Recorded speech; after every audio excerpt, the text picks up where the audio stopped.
The newest edition of Power Creep is here in World of Tanks console, and today we are going to be looking at exactly what this Power Creep monster is, and of course it is the shptk-tvp, or the TVP tank destroyer at tier 8, and this is a vehicle that on PC has an unbelievable damage per minute, and the similar sort of damage per minute is actually available on World of Tanks console as well. So it was slightly nerfed from what I can tell about the vehicle. However, you can still make this tank be really good in game, although it is maybe a more high skill cap tank, and so newer players, someone that's just jumped into the game, may find this tank to be a little bit more difficult than your traditional tank destroyer that you can have at tier 8. And of course, I think the key thing that I want to showcase in today's video is how maybe you can take advantage of vehicles like this, as well as be able to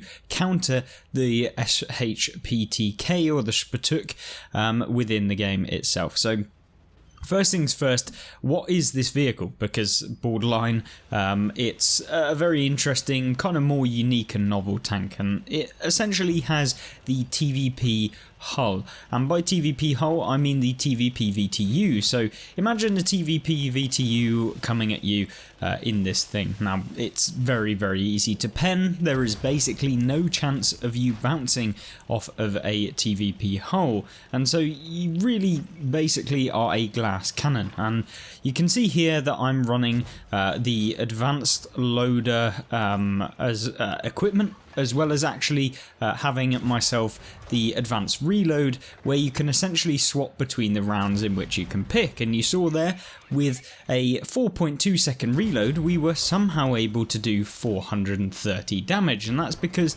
if you didn't already know, this tank has fantastic kind of HE rounds, and that means that with 100mm of penetration, any real kind of glass cannon tank destroyers you come up against, any medium tanks that you can find the side of pretty much, or even some of the medium tanks from the front, some of the French mediums, and also the more lightly armoured vehicles within the game, are essentially where you want to be bagging up and tagging up and essentially coming away with a ton of damage. And that is ultimately what I feel like the shptk does really well. What it doesn't do very well at is being like innately broken against vehicles that maybe you can't pen, and that's because with the HE rounds, of course, that's what makes this tank being like unbelievably good. Now the standard rounds of this tank are also fantastic. So the heat rounds are your premium round, your standard round are AP, I believe,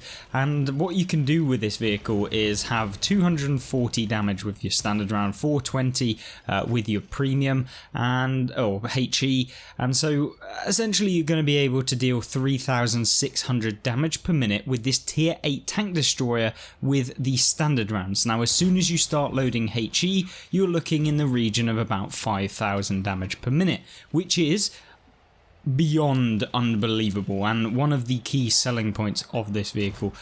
So yeah, definitely keep an eye out for this thing in the game. You don't want to be sat in front of this for any period of time, especially if you are indeed in a kind of glass cannon tank that relies upon maybe having stealth as an option. If you get spotted and this thing is out in the game, then basically it's curtains for you for most of the scenarios. But in this game we've got 899 damage as we pick up the first enemy taken out within this replay, and actually we did it blind against the Canonian Jagdpanzer. It's a typical place where people will camp. You saw him earlier in the game. It's very likely that he's of course going to be in the same position.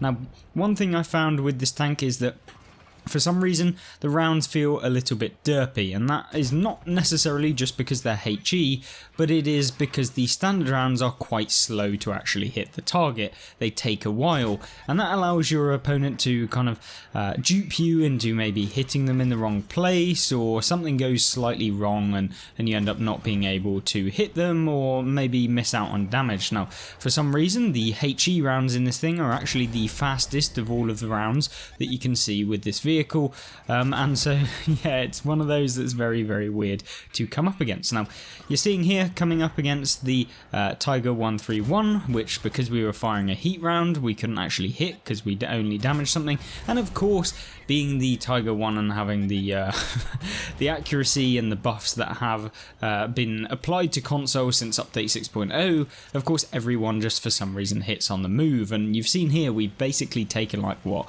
3 hits, and every single one of them has penned us. So much like I said at the beginning, the TVP line in World of Tanks console is one that gets penned if anyone actually hits you. Now, this replay, 2,200 damage done basically, with 890 assistance, and it's nice because the assistance damage can certainly rack up really, really well with this vehicle because of the fact that you have this really insane damage per minute where you can retrack opponents, and I highly recommend every single time you're going for the track and the pen, and with the heat rounds that have like 330 pen for some reason, it's really, really easy to be able to pen things. And essentially you can pen most tier 10s in the game because why not? Now, we are of course a one-shot within this replay so far. The game is basically halfway done, and we've got to make sure that we're going to try and carry it towards the end, and there's certainly some possibility of us getting taken out, or maybe we make a misplay and something goes wrong, or you know, you've got to be very careful in the way that you play with something like this because, as we said, it's a glass cannon, and so if you get spotted, most people are going to fling towards you, most people are going to pen you, and if they do decide to fire HE at you and they have a somewhat decent amount of penetration on the HE rounds, you're going to be taken out very quickly. And trust me, I learnt from experience that coming up against artillery in this thing, considering it's a open top vehicle, is not fun whatsoever. So this adds to my argument that as an experienced player you'll probably find this tank to be very, very outstanding, but as a new player or someone that can't afford equipment, or if you're trying to kind of level up a crew, then this tank probably isn't for you because of the fact that you have all of these things that kind of will limit you, and to make the tank really work in the best of its ability, you have to have these equipment, you have to have the crew skills and the commander to back it up, and unfortunately that's really where this tank is going to be limited, and so maybe you won't be able to take advantage of this as much as you'd want to. But either way, the key thing is that, you know, it has pretty much everything except from armor and maybe shell velocity, which does actually make a difference. Like, it genuinely does make a big difference. And one thing that we're doing here is actually moving forward. And I know that this is a potentially risky strategy, but we've noticed that most of the enemy team are actually out in the open, so it's not a big problem for us to push forward and go towards the opponent, since, you know, there's a heavy tank behind us who needs to go because he's eventually going to take out our team, and also we have no idea how long our teammates on this western side of the map are going to survive, and if we don't get involved and do something, then our teammates are going to get taken out, much like they already have. As you see, the Astron Rex getting removed there, and the Sturm Tiger basically ploughing rounds into all of these opponents. And so yeah, with only our teammate on a very limited amount of health, it's not particularly the greatest scenario. Now, we try and go for a HE round into the back of the AMX M445, which we don't actually manage to pen, and we missed the first shell that we went for him. We go with the second one. We're firing standard rounds now because I really cannot afford to bounce, and we continually try and go for another one. Now, this is not a good place at this point because the AMX is now pulled down off of the ridgeline, and so we cannot get a hit on him because of this big rocky outcrop in the middle of the map. And also the medium tanks on this team, I'm scared that they may or may not proxy me at this point, and so it's definitely not the best of scenarios. So it is potentially a carry scenario where we have to push forward or do something or impact the game in some way, otherwise we're going to get taken out very quickly. Even if you have 5,000 damage per minute with the HE rounds and you're penning everything and there's no problems in that department, you're not going to be able to avoid taking a shell in this thing. It's pretty huge. There's no real way of you doing that. But the key thing is to try and avoid being detected altogether. And we find the ass of a huntsman and plow one straight into the back of him. And of course, setting him on fire with the HE rounds is lovely as well. But we do get spotted, and with, 5 vehicles on the enemy team, including an artillery who only has to literally miss us by a sliver, then we can get taken out quite quickly. Now the T-34 on the enemy team, or on our team, is tackling with the heavy tank, and unfortunately is not able to actually avoid the artillery shell, and so now it's a scenario where there's 3,600 damage done, 900 assistance as well, and we're really hoping that we can kind of get some damage against these opponents quite quickly. Otherwise we're going to end up in the same position that the enemy team were in, where they've got to defend their base because our team pushed way too quickly. And you know, in World of Tanks, most of the time, if an opponent is to kind of advance too quick or to push a flank into camping players, then of course it's not going to go that well. And so we're going to set up now for a defensive strategy. Granted that there is a encounter battle, and maybe being on defense in the base is not the best idea in retrospect, but we've not got too much to kind of get away with in this game, and considering that a player has actually jumped in the cap circle, I was hoping maybe we'd be able to kind of relocate at some point and get away with taking them out. But at this point, I'm kind of a little bit concerned about where these other medium tanks are. I believe that they are like T-34 Mod 1s or something in that region, but we'll see that in a second. But essentially, we're just sitting here. It's the CS52 LIS even, so this is the vehicle that you could have got for free. We test out whether or not we could have got the HE round and pen this guy, because we could take him out in one shell. Unfortunately that's not the case, but we do fire one into him and of course remove the majority of his hit points left, and the friendly M46 Korean pattern actually finishes him off. So very nice indeed, and with 3,800 damage done, you know, you're looking at a good game. And remember, this is a premium, and especially given the fact that there are so many events going on right now where you can earn a ton of silver, which of course, if you want to check out a specific guide as to how you can utilize this most recent event in terms of the silver with interest to have an unbelievable amount of silver, I highly recommend you check out the previous video yesterday, and actually the one before that was me just showcasing how you can earn a ton of money before this operation even got live. And so it's kind of like a duplicate video, but it doesn't really matter because we're focusing on trying to get you guys as much silver and not have to worry about trying to make any silver within World of Tanks. We do push forward now towards the cap circle since 2 people have got in it. I knew it could be the potential, and if an artillery piece decides he's going to get in the cap, it could be even worse. So at this point, just pushing forward. The M46 on our team is also sat here and he's trying to come with me. The problem with this is that I cannot take a hit whatsoever, so this is where preserving your hit points in the shptk could have come away with making the end game scenario a lot easier. So you want to avoid taking any damage, and actually this tank gets more and more deadly as the game goes on because of the fact that, you know, when you have the hit points and you've got the damage per minute, most people cannot withstand the rate of fire that this tank has, so you can definitely come away and win. Now we go up and we try and hit the Sturm Tiger, which we do, but we don't manage to reset the cap, unfortunately, because it was just after the game had already closed. So very disappointed that we couldn't get there. I should have focused on that a little bit more. But 4,053 damage done and 900 assistance, picking up 500,000 silver is not bad either for a tier 8 World War II game. So yeah, well, let's jump into the next replay and see whether or not this is a little bit more carrying in some other games. So the next replay that we have is already begun, and this is because I was AFK at the beginning of the game, but we're going to see if we can pull back some damage and save my result, even though we were in a pretty terrible position, because, you know, when you don't start and you're not making an impact straight away within the game, you can end up suffering for your team, or your team suffer because of it.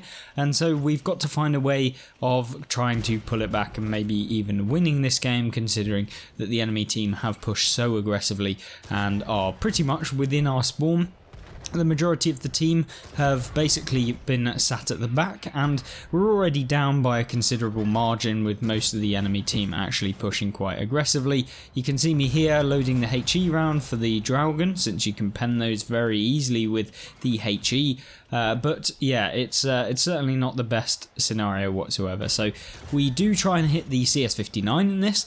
Unfortunately, doesn't actually manage to hit, and this is where being very good at aiming, especially with the lead times that this tank has because of the slow rounds, mean that it's even more crucial to know what you've got to do. And unfortunately for us, we have only managed to hit a few. Now we have got some assistance damage, and that's really nice, because this tank is actually pretty good when it comes to that, because of the view range that this tank has, and also the concealment that the tank has as well. So you can utilize this yourself, and you can do all of these things to really drive home the ability to come away with a victory.